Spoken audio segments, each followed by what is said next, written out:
Welcome to this week's Jackson County Board of Commissioners meeting. This meeting is held in the Jackson County Courthouse Auditorium at 10 South Oakdale in Medford. This meeting is held every Wednesday morning at 9:30, as long as a quorum of 2 commissioners is available to conduct the business of Jackson County. Your Jackson County Commissioners broadcast this meeting over Rogue Valley Television, and it's available for streaming and review at jacksoncountyor.gov. Under the Government tab, under Recorded Meetings, click on RVTV Live Streaming. The types of business that occur at this meeting include public hearings, official voting on actions by the Board of Commissioners, presentations by departments of the county, and recognition of service that makes our county great. Agendas of the meetings are posted on the Commissioners' Bulletin Board and released on the county's website and through local media in the time required for public notice. Many of the conclusions on the business presented to the Board of Commissioners have been discussed in detail and prepared by the administrative office and staff prior to consideration at this meeting and the official vote. These prior discussions also have been properly noticed and the work done in a transparent manner. We encourage you to come and experience the process by attending any of these meetings or watch online at jacksoncountyor.gov.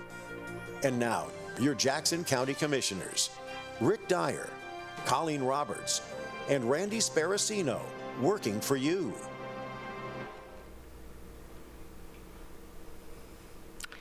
So I'll call to order the Board of Commissioners regular meeting for February 5th, 2025. It's 9:30 in the morning. We're in the Courthouse Auditorium and on audio-video conference.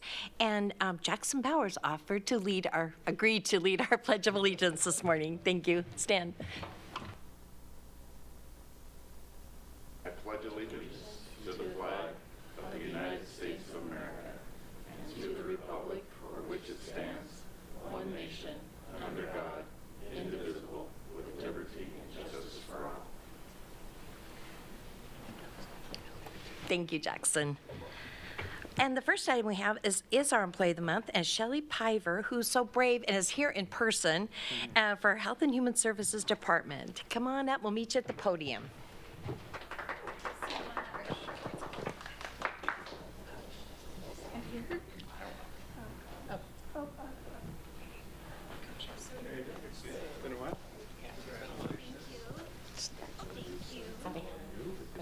Congratulations. Colleen, good to meet you. Randy, good to meet you. And I'm going to hide myself in the back. Okay, right here. Does this sound good? This is perfect. Okay, just don't want to do it wrong. So, I get the privilege of reading a short little proclamation for you. Shelley Piver began working for the Jackson County in January of 2006 as a skills trainer in the mental health program for the Health and Human Services Department, which I'm the liaison to. That's the reason why I have the microphone. Okay. She then transitioned to a qualified mental health associate 2 position, and in 2017 a services coordinator in the development disabled services, where she provided support to individuals with intellectual and developmental disabilities. In July of 2021, she assumed her current position as an HHS adult abuse investigator. Shelley possesses an extensive wealth of knowledge that is consistently eager to share. She is highly respected by state and community partners, colleagues, and the individuals she serves across the county. Her ability to bring kindness, empathy, humor, and professionalism to each circumstance, even in exceedingly challenging or emotional investigations, is truly inspiring. Shelley represents a significant asset to HHS and our community. Mr. Mike Sweeney, Supervisor for Developmental Disability Services, said, "Having worked with Shelley for more than a decade now, I can say she genuinely cares about the work she does and about the community she serves. In addition to her excellent work, she also has a fantastic sense of humor and the kindness and personality that makes it easy for her to build connections with anyone she meets." Shelley, on behalf of the Jackson County Board of Commissioners, congratulations on being selected as February's Employee of the Month, and thank you for your outstanding dedicated service to the citizens of Jackson County. You also get this cool little thing too. Okay. Well, one thing I know about developmental disabilities is how challenging and difficult it is to work in that department, and it takes a special personality. Obviously, you have that, and obviously, you're a resilient type because you actually made it here today. That's saying something. But like I say, reading through the bio there, it just shows me that you are that special type of personality that can excel and do the work that's so difficult and so vital. So we appreciate it, and congratulations. Thank you. I too just want to say congratulations, and I can say more about the accolades have been spoken already, and thank you for your service and your dedication, and it even shows, like I say, by all of you and you, Shelley, by being here this morning with us. So thanks for coming in, and we have a plaque that says, February 2025 Employee of the Month presented to Shelley Piver with our gratitude for your outstanding performance and dedicated service to Jackson County. So thank you so much. I appreciate it.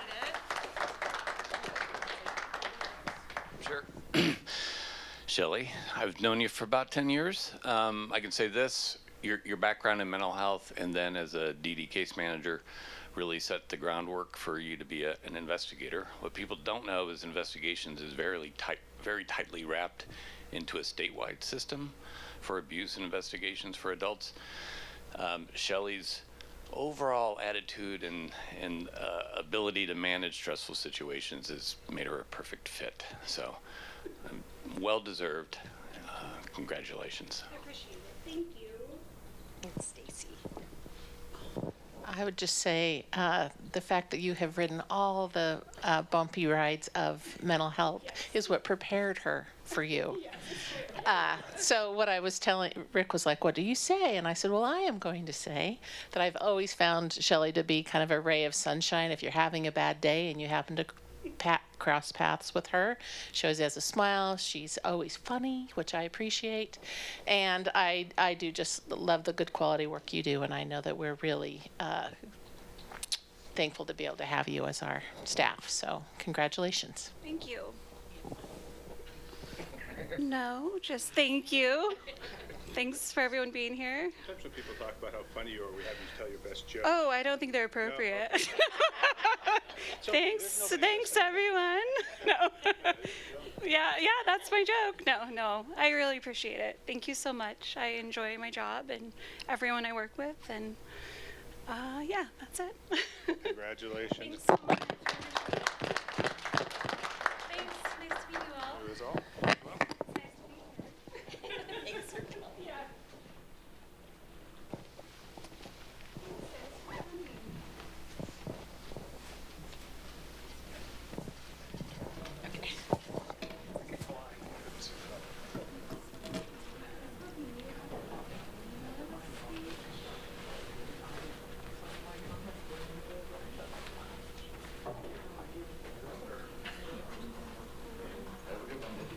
Not entirely.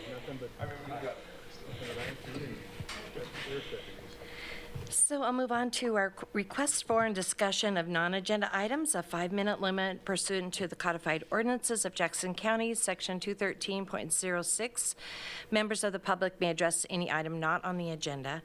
However, pursuant to ORS 192.640, the Board of Commissioners is prohibited from discussing a principal subject that is not on the agenda. Therefore, the Board of Commissioners will listen to your concerns and may consider the matter you raise by asking staff to follow up on any question or by placing the matter on the agenda for discussion at a future meeting. Now, everybody left our auditorium pretty much, but if there's anybody who does want to speak that's left, you sure can come to the podium, or anybody online that would raise their Zoom hand will be brought into the meeting as well. Madam Chair, no one has their Zoom hand raised. Okay, so we will move on then to the consent calendar. And we have minutes of meetings from the Board of Commissioners work session, January 14th, the Board of Commissioners regular meeting, January 15th, 2025, and Board of Commissioners staff meeting, January 16th, 2025. Move to approve the consent calendar as read. Second. Commissioner Dyer, Yes. Commissioner Sparacino, Yes. Commissioner Roberts. Yes, thank you. And we do have a public hearing this morning, a public hearing in order adopting a supplemental budget number 1 for fiscal year 2024-2025. It's order number 27-25. Mr. Jordan, I know it's lengthy. You get the floor. Madam Chair, members of the board, yes, it is lengthy. I almost feel like I'm doing the budget message on this one. So you have to bear with me here because I like to read this for the record and for people to be able to comment. But in accordance with Oregon Revised Statute 294-473 sub 1 sub B, notice for the supplemental budget was published in the Rogue River Press on Wednesday, January 29th, 2025. This is the first supplemental budget for fiscal year 24-25. Supplemental budget number 1 for fiscal year 24-25 will increase appropriation authority in the capital projects, central services, computer replacement, general road, health and human services, motor pool, and recreational enterprise funds, and it will do so as follows. In the capital project funds, additional non-dedicated fund balance in the amount of $138,869 will be transferred to the recreational enterprise fund for 3 generator upgrades. This generator project was added to the Coronavirus State Fiscal Recovery Grant Agreement between the state of Oregon and the county to allow unspent monies to be used to fund this project.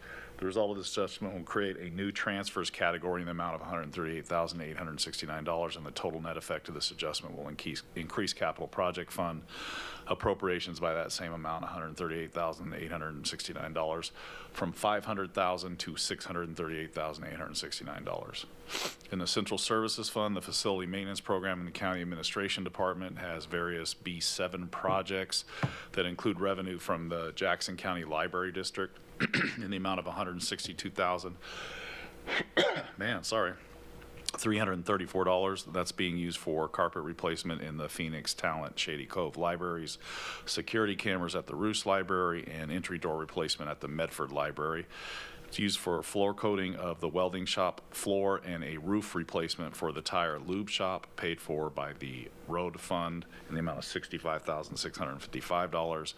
New access panels to secure the doors at the elections office, which will be paid for by the county clerk's office in the amount of $49,981, and various other projects will be completed by county facilities in the amount of $46,725. The result of this adjustment will increase both the operating expenses category and the overall county administration department budget by $324,695, from $8,326,837 to $8,651,532. The total net effect of this adjustment will increase the central services appropriations by those same amounts, $324,695, from $22,145,256 to $22,469,951. In the computer replacement fund, a transfer from unappropriated fund reserves in the amount of $1,480,000 will be used to fund a portion of phone replacements and also to implement Microsoft 365. This adjustment will increase the operating expenses category by $1,480,000 from $650,340 to $2,130,340, and the total net effect of this adjustment will increase the computer replacement fund appropriations by that same amount, $1,480,000 from $650,340 to $2,130,340. This next one is really long. In the general fund, the Emergency Management Program in the County Administration Department is reducing its resources and appropriations by $163,145 to match prior year carryover for Homeland Security and State Fire Marshal grants. The result of this adjustment will reduce the operating expenses category by $163,145 from $1,663,179 to $1,500,034. Overall, this adjustment will decrease the County Administration Department budget by that same amount, $163,145, from $1,973,179 to $1,810,034. Department of Homeland Security grant in the amount of $55,000 will be used by the county clerk for election security by providing for new access control panels to secure the election office doors. This adjustment will increase both the operating expenses category and the county clerk clerk's office by $55,000 from $2,615,306 to $2,670,306. The Development Services Department is using prior year carryover in the amount of $408,250 for its fire hardening grant expenses. This adjustment will increase both the operating expenses category and the overall Development Services Department budget by $408,250 from $6,807,942 to $7,216,192. The Sheriff's Office will use unexpected revenues received from the Behavioral Health Deflection Grant in the amount of $1,281,288 for implementation of the Behavioral Health Deflection Program. It's designed for law enforcement and behavioral health professionals working together to connect people with treatment and other services. Additional funding from the Illegal Marijuana Market Enforcement Grant of $219,400 will be used to address critical equipment and training needs, and a small number of grants in the amount of $320,139 will be used for a variety of materials and services, which includes $8,386 to purchase radio equipment from the Motor Pool Fund. These adjustments will increase operating expenses category by $1,812,441 from $43,220,278 to $45,032,719, and creates a transfer category in the amount of $8,386. Overall, these adjustments will increase the Sheriff's Office budget by $1,820,827 from a total of $43,595,877 to $45,416,704. With the State Supplemental Community Corrections Act Fund in the amount of $1,307,983, the Community Justice Department will add 3 full-time equivalent positions, 1 administrative and 2 FTE parole and probation officers. They will increase sex offender services and will enter into a new contract to provide peer support group services. A transfer of organ opioid settlement funds in the amount of $94,205 from the Health and Human Services Fund will be used to add 1 FTE community justice officer to work with adults in custody to identify individual needs and create a release plan to address those needs. These adjustments will increase both the operating expenses category and the Community Justice Department budget by $1,402,188 from $24,344,473 to $25,746,661. Total net effect of these adjustments will increase the general fund appropriations by $3,523,120 from $145,861,309 to $149,384,429. Just have a couple more pages here. I'm glad you're bearing with me. I'm not as fast as county council, but my per hour rate probably isn't as high. General road fund, non-dedicated fund balance in the amount of $916,686 will be used to repair the bridge deck of bridge number 431, which is $750,000 for transportation lobbying services in the amount of $42,000, for the purchase of de-icing materials in the amount of $50,000. Probably quite handy for today, and for the incremental cost, which is $16,000 of a truck flail, which was higher than originally budgeted, for a transfer of $58,686 to the Motor Pool Fund for vehicle purchase that rolled into the fiscal year, and for a transfer in the amount of $31,147 to Motor Pool Fund for the purchase of a vehicle, which is Unit 6127, from the surveyor. These results of these adjustments will increase operating expenses category by $826,853 from $31,807,602 to $32,634,455. And it will create new transfers category in the amount of $89,833. The total net effect of these adjustments will increase the general road fund appropriations by $916,686 from $34,307,602 to $35,224,288. In the Health and Human Services Fund, Oregon opioid settlement funds in the amount of $244,205 will be transferred to the Sheriff's Office and the Community Justice Department budget. The Sheriff's Office will use $150,000 to increase Medicaid medication-assisted treatment services in the jail, and the Community Justice Department will use $94,205 to add 1 FTE community justice officer to work with adults in custody to identify individual needs and create release plans to address those needs. And the Veterans Services Program is reducing its operating expenses by $1,198 to match the Oregon Department of Veterans Affairs grant amount that was received. The result of these adjustments will decrease the operating expenses category by $1,198 from $51,773,788 to $51,772,590. And it will create a new transfers category in the amount of $244,205. The total net effect of these adjustments will increase the Health and Human Services Fund appropriations by $243,007 from $60,673,788 to $60,916,795. Motor pool fund, a transfer from the general road fund in the amount of $58,686 will be used for equipment ordered in the prior year and received in the current year. Non-dedicated fund balance in the amount of $468,000 will be used to pay for Sheriff's Office responder vehicles and multiple upfittings that were ordered in the prior year but received in the current year.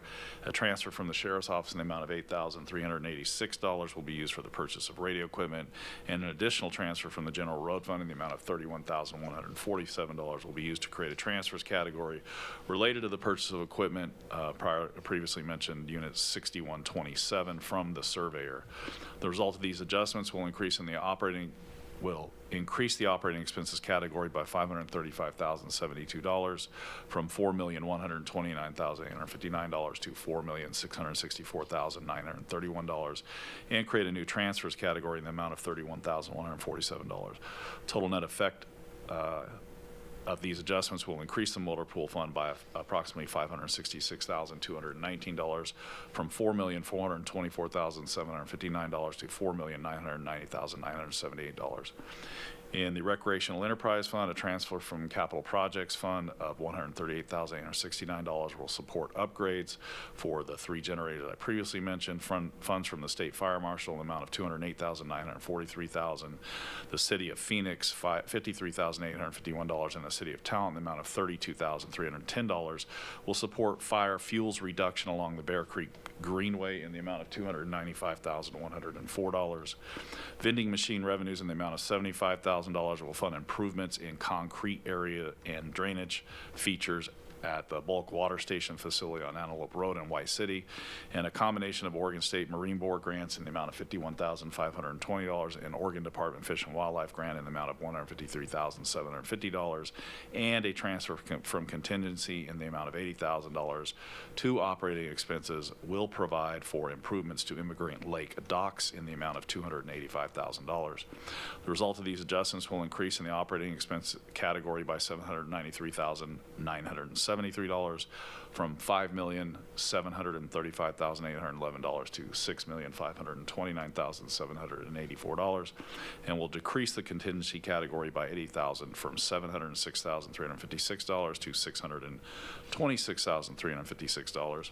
The total net effect of these adjustments will increase the Recreational Enterprise Fund appropriations by $713,973 from $6,497,167 to $7,211,140. I'm almost done. I can see you're overwhelmed with glee today. Supplemental budget number 1 for fiscal year 24-25 will also create a new inmate welfare fund and appropriation authority as follows. The inmate welfare fund is a new fund is being created for inmate welfare, which can consist of items or programs that enhance the lives of inmates, including but not limited to education programs, job training programs, drug and alcohol treatment programs, exercise equipment, televisions, cable subscriptions, electronic law library access, magazine subscriptions, books, board games, microwaves, available for inmate use, and for meals or other food provided by special events. Funding resources are provided for this fund by revenues generated from the use of jail telephones. In other words, we're creating this fund because it's a statutory requirement in order to use the fund that can be used for those things I listed. It has to be set up in its own fund. This is according to Oregon Revised Statute ORS 169-685 that prohibits the intermingling of inmate welfare funds with general funds. The creation of this fund allows for inmate welfare fund appropriations of $80,000. And you may ask how we were dealing with that previously. We dealt with it just through accounting, not through setting up its own fund, but now we're going to set it its own fund, so it makes the accounting a little bit simpler. It's recommended that the public hearing be held. Following the public hearing, should the Board of Commissioners concur with the supplemental budget number 1 for fiscal year 24-25, approval of that order will implement the action. Good thing I drank some caffeine this morning. There you go. Any questions, or anybody need that reread? I was going to ask to have that repeated, but I think that's an old joke that was never really funny, so we won't go there. We had coffee. We think it's funny. Yeah. Can I just add one thing? Sure. So this is just really generally for the public. So a supplemental budget is made when we receive new revenues or don't receive revenues we may have anticipated when the budget committee set appropriations. In order to exceed what the budget committee previously set in appropriations, we need to increase the amount of appropriations. That's what the supplemental budget considers, so that we can spend the additional revenues that we've received according to budget law. And we typically do a lot of the supplemental budget on contracts the board may have already approved.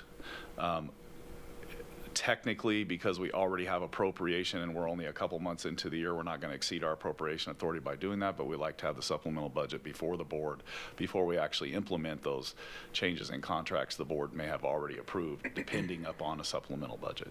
Thank you, Madam Chair. Thank you. And I think it contributes towards that clean opinion audit report like we got last week, is the work that goes towards that. So, Joel, I don't know if you want to go ahead and read the rules of the hearing, or you want to wait and see if we have anybody that...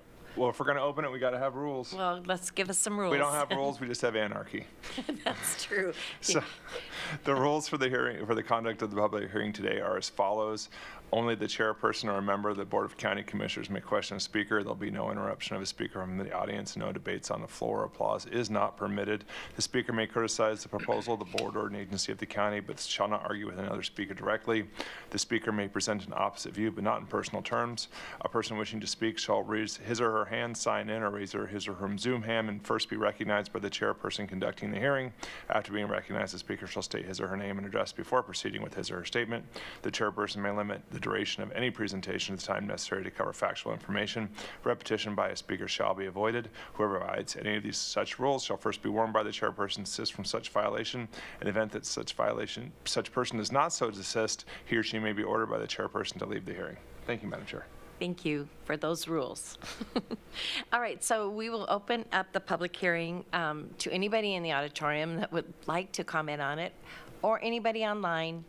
If you raise your Zoom hand, you'll be brought in to have your comments heard as well.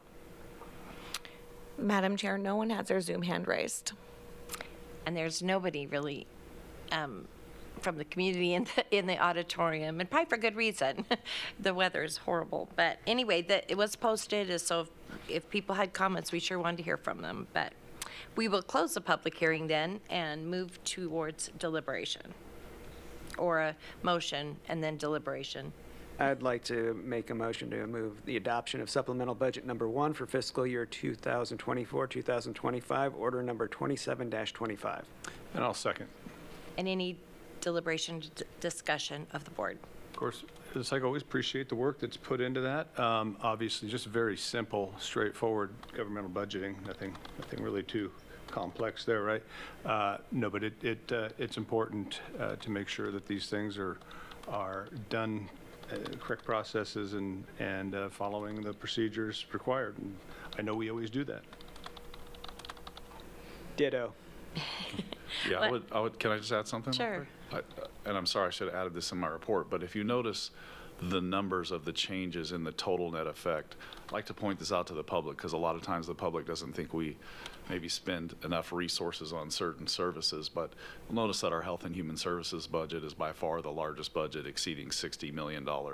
The sheriff comes in not even a close second, around $44 million roughly, and then community justice is quite a distance third from that. So I just want the public to be aware that while we're contemplating the possibility of a new jail and people want us to spend more resources on health and human services, specifically mental health, the largest portion of our budget goes towards that service in terms of our operating budget that the county provides.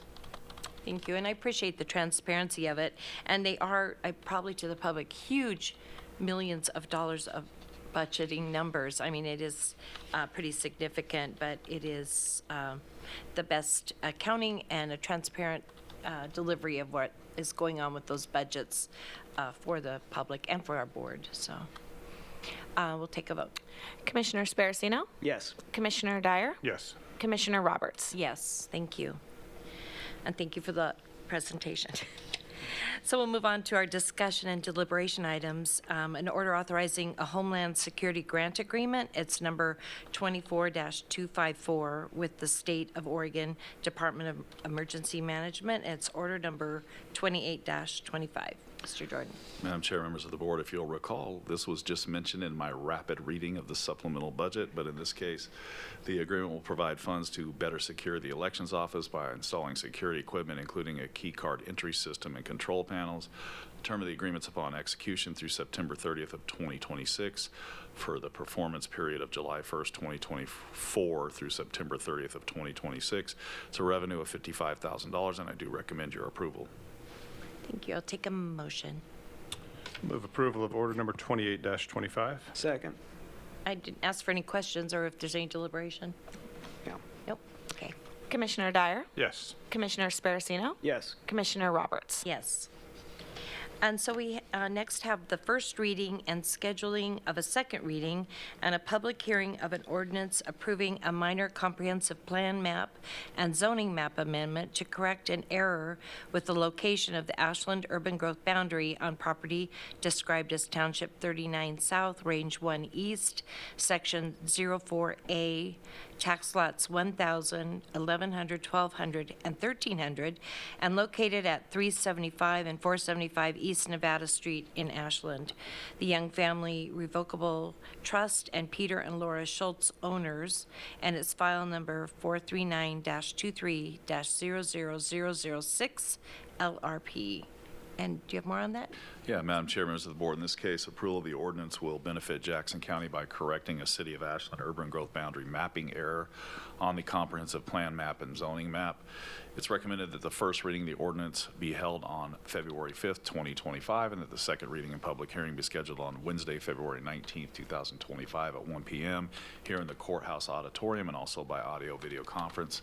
If adopted on February 19th, 2025, the ordinance will become effective April 21st of 2025. Just want to point out, I know just something you glazed over, but you said 1 p.m. It's 1:30 p.m. Oh, 1:30 p.m. I'm sorry. So go ahead and, you want to make the Okay, motion, Rick?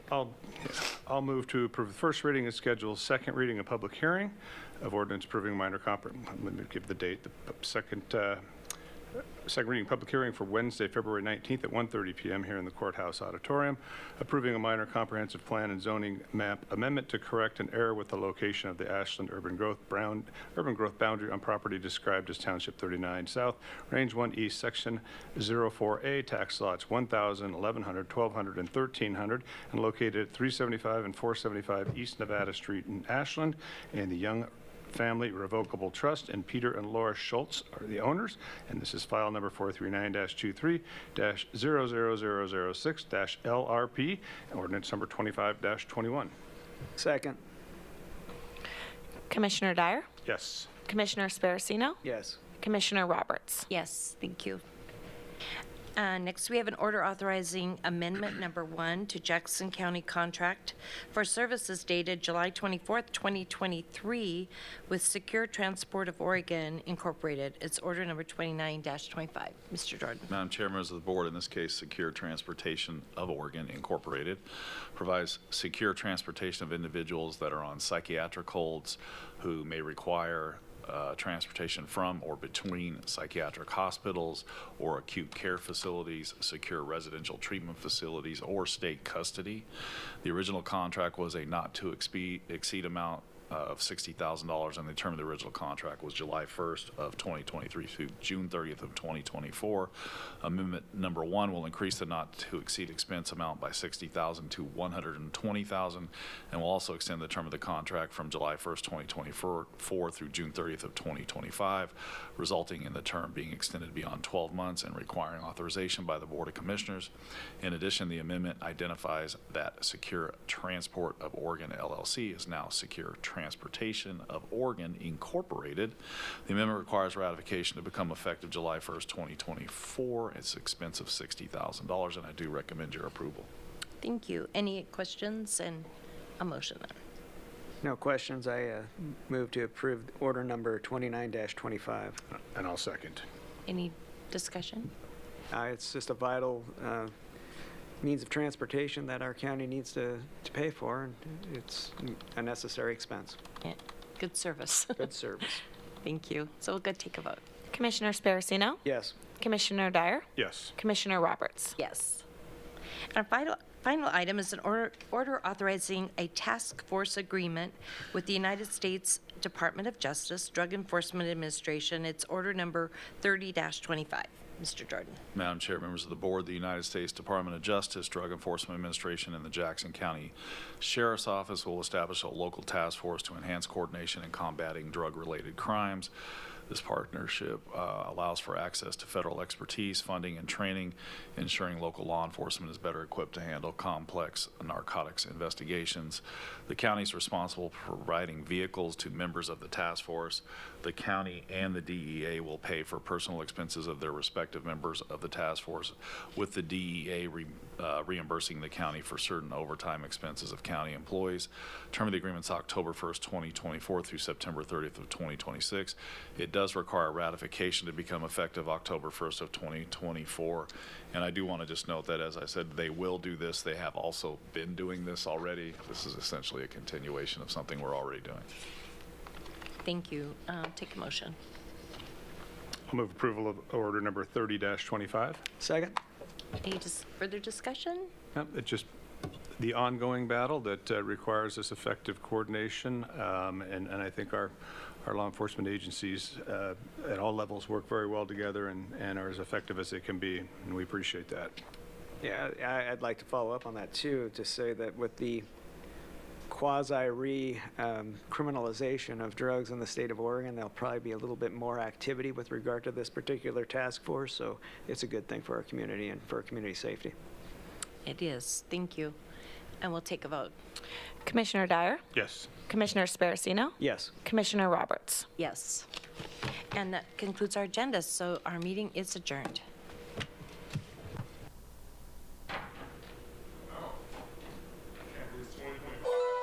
We hope that you've enjoyed this week's Jackson County Board of Commissioners meeting.